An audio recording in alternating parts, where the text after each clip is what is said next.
ya nos saludamos, pero ahora de nuevo te estoy leyendo, me he apasionado con la historia de sexo de todos nuestros próceres.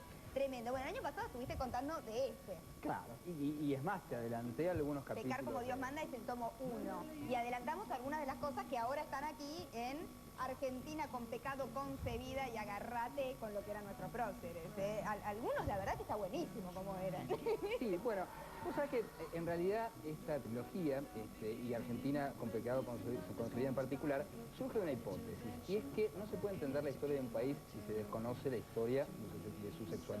Porque los países, igual que cada uno de nosotros, somos hijos de una trama de relaciones sexuales, de manera que si se desconoce cuál es esa red y esos pactos sexuales, mal se puede conocer la historia de un país. Entonces, hay que decir algo, Federico es psicoanalista, este es un dato muy importante, porque a partir de ahí también analizas todo. Y es verdad que el sexo tiene mucho que ver, porque el sexo tiene que ver con la intimidad, y muchas de las decisiones que se han tomado, inclusive políticamente hablando, han salido de una cama por ahí, ¿no? Absolutamente. Bueno, es que la segunda hipótesis de este libro es que muchos de los actos de gobierno de determinados mandatarios solo se pueden entender a la luz de su vida íntima, ¿no? Por eso no se trata de meterse en la cama de determinados personajes históricos porque sí, sino en función, bueno, de que eso explicar muchas cosas que sucedieron después.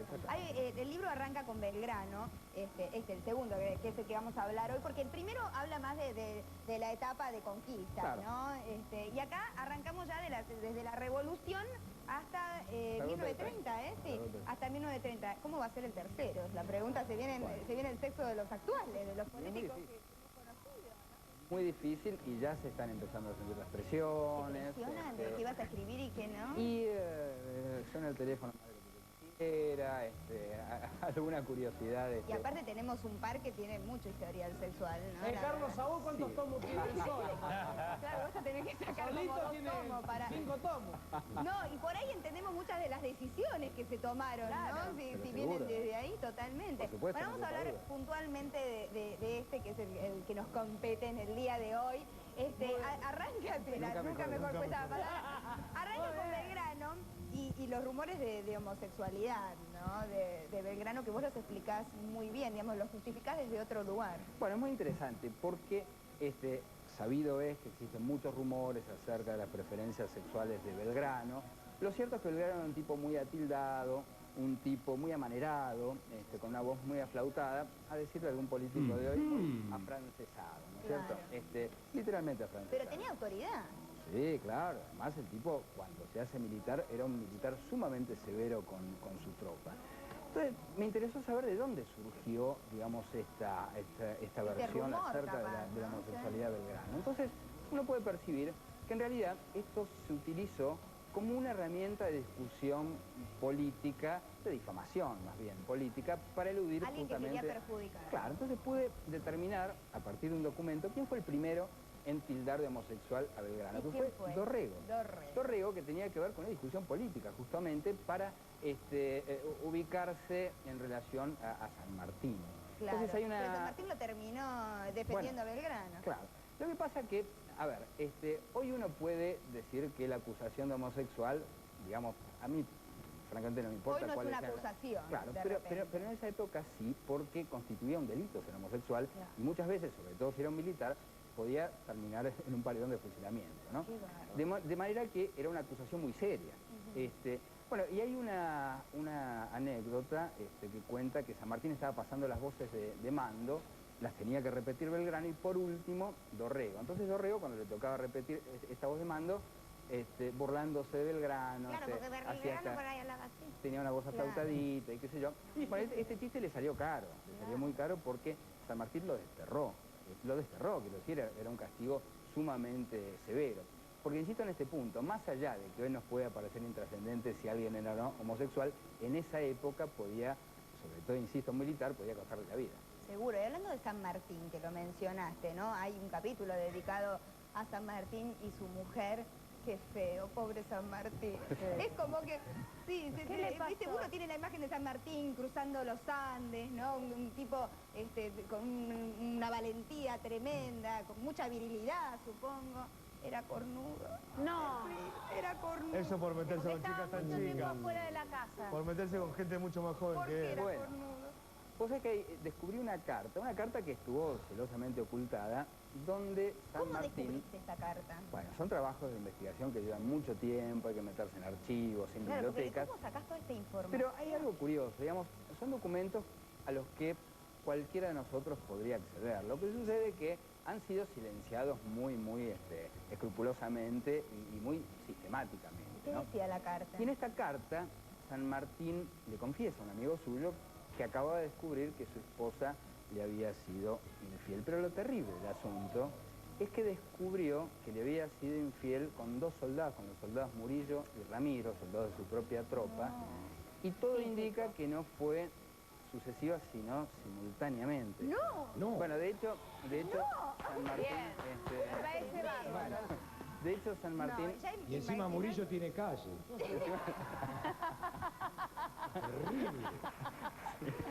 Quiero pensar que no por eso. Bueno, Bueno, anda a saber. lo cierto es que también San Martín los destierra a estos soldados, pero además los manda a rapar, que en esa época era un castigo también muy terrible. Claro. Y de esto también da cuenta el general Paz en sus memorias, que de hecho, bueno, se separa San Martín de Remedio Escalada y la manda a Buenos Aires, y quien la tiene que llevar es justamente el general Paz, que refiere también en sus memorias a esto. Que le entró. Vamos a hablar, vamos... Le echó y le dijo, vos no tenés más remedio. Véndale. En vez de mandarlo a rapar, Espera, lo tendría pará, que mandar a quiero capar a estos guachos. A lo mejor es un error ortográfico, puede ser. Quiero hablar de Sarmiento porque merece realmente un capítulo aparte. Acá pones Bravo el profe. una lista de gastos que habría pasado Sarmiento, acá está la lista, en uno de los capítulos, que habría pasado Sarmiento en uno de sus viajes a Europa, ¿no? Y acá, en uno de los puntos de la lista, ¿ves? Por ejemplo, dice, coche de regreso, flores, periódico, todo lo que iba gastando lo iba escribiendo Sarmiento para que después se lo reintegraran, ¿no?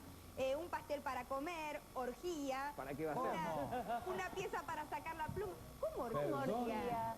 Mm. Pero aparte lo escribí, o sea, lo pasaba como gasto. Pará, y quiero mostrar una cosa, por ejemplo, ¿no? El periódico y las flores, 4.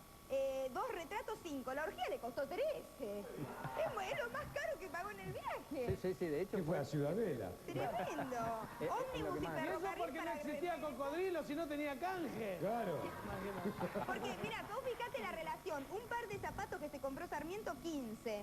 Y la orgía le había costado 13. Barata Bastante la un orgía. par de zapatos. Pero barata. pará, en Europa el par de zapatos. No había euros. Pero... Pará, ¿dónde cree que lo compró? Ahora, es curioso, es cierto. Vos sabés que cuando Sarmiento estaba exiliado en Chile, el gobierno de Chile lo envía a Europa para que se interiorice acerca de los nuevos métodos pedagógicos. Y no solamente se entera de eso, sino de algunas otras cosas. Y son notables estos gastos, porque además no solamente uno puede verlos, yo tuve en mis manos esos gastos, sino que los publicó. El tipo no tenía ningún pudor. Yo creo que Sarmiento fue la excepción a la regla de la hipocresía. Digamos, el tipo no solamente no ocultaba estos gastos, sino que consideraba que era tan necesario el gasto, digamos, en materia sexual como comer. ¿Tenía humor, Sarmiento? Era un Tenía tipo con mucho, humor. mucho humor. Pero es notable, bueno, si vos te fijás en estas listas, es muy gracioso, porque el tipo cuando está en París, eso, dice un almuerzo en tal lugar tanto, Una botella de un cerveza, café sí. en tal lugar tanto, Un convivá. orgías, de ahí se va a Milán, un ristretto en la vida de no sé cuánto tanto, o sea, orgía, pero como si tal cosa, después la lista sigue. Pero después el tipo se va a Roma, y en Roma lo invade un espíritu religioso, ya ahí el tipo compra un retrato del Papa, tanto, un souvenir del Vaticano, tanto. Bien, Sarmiento.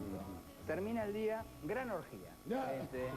Gran orgía. Está grande. Esta es grande. Claro, fantástico. Ahora, yo me preguntaba, cuando Sarmiento dice orgía, ¿a qué se refería? Claro, ¿Sería que ¿qué? estaba hablando de otra cosa? ¿Sería que iba a un burdel? Te iba a al revés? preguntar eso a vos. Bueno, es interesante. Cuando dice orgías, le hace orgías, es decir, un lugar donde hay mucha gente de ambos sexos y se entregan desenfrenadamente al sexo.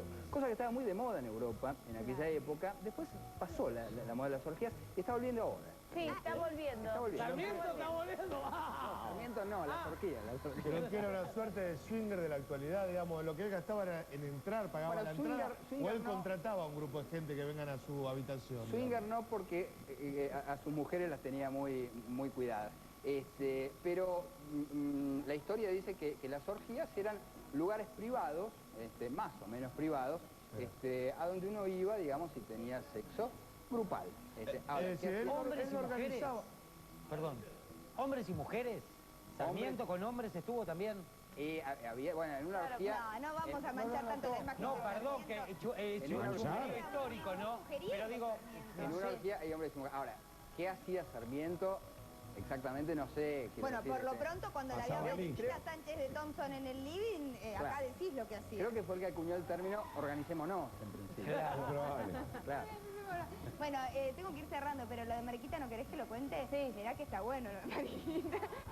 ¿Qué pasó? Mariquita era una mujer grande, tenía 60 años. Pero tenía sí, los suyos. efectivamente, Él tenía 30 y hay una carta. A mí me gustan estos documentos que están escritos en primera persona. Es Claro, una esto no carta. es una cosa que es producto de No, la no, no, imaginación que le de él, que envía- es un gran escritor, pero no es que lo imaginó todo No, esto. es una carta que le envía Sarmiento a un amigo suyo que está en Uruguay y le dice, mira, me pasó lo siguiente, estaba en casa de Mariquita Sánchez, estábamos hablando, qué sé yo, y de repente me distraje. Me distraje de lo que decía y me detuve en la anatomía de Mariquita, que parece ser que era bastante proporcionada, y de repente dice... No, ¿cómo es eso, Mariquita? Aparte, Mariquita, que era una mujer así que defendió los derechos de la mujer, pero tremenda, Claro. una personalidad. Totalmente. Entonces Sarmiento dice, y de repente tuve un problema. Sufrí, entre comillas, una erección. Todo de pie. Resolvió esto Sarmiento. No, bueno, Mariquita como lo resolvió. realidad, bueno, sí, exactamente. No sería un Era- problema si no fuera la era edad muy de Mariquita, difícil. digamos. Era muy difícil, sobre todo para Sarmiento, ocultar el trance porque dicen que venía bien y además con la ropa de la época era muy difícil, las las calzas calzas blancas, esas. claro, bueno. El hecho es que el tipo se pone de pie, le da la espalda, empieza a mirar los cuadros, le habla de los cuadros, Mariquita dice, ¿qué le pasa? Bueno, justo entra alguien de la servidumbre, el tipo se calma, pero termina la carta con una frase inquietante. Dice, no sabés lo cerca que estuve de violar a Mariquita Sánchez. Imaginemos la escena, ¿no? Sarmiento levantándole el tiriñaque ese a Mariquita. Muy y lindo como contra el- imaginás la escena. Claro, claro. Muy sexual como la Bueno, escribe. y está todavía el pianoforte de Mariquita Sánchez en el Museo Sí. Histórico Nacional, donde Sarmiento imaginó que la iba a poner ahí. Nada de saque. Así que, Bueno, yo te quiero agradecer y le quiero recomendar a todos el libro, los dos tomos. Vamos a esperar ansiosamente el tercero, que va a ser muy sabroso, ya lo creemos. Pero bueno, es una manera de recorrer nuestra historia con otros condimentos, ¿no? Un poco desacralizando a nuestros próceres. Sí, es oponiendo la una especie de sexualidad también al revisionismo Bronx. histórico también. Claro, y ver que la sexualidad tiene un lugar fundamental en la historia. Seguro, bueno, un placer, como Muchas siempre, gracias. tenerte. Tenemos un reloj festina para vos, para que te marque las horas. Muchas gracias. Hasta el próximo tomo. Muchas gracias. Te invito a que te quedes a ver el Trabaleta. Tenemos el juego del deletreo, Ajá. Ay, un día lo vamos a invitar a Federico. Vamos a hacer todo de intelectuales, sí. Muy bien. El Trabaletras, deletreando, me encantó. Gracias, de Gracias. verdad, un placer enorme.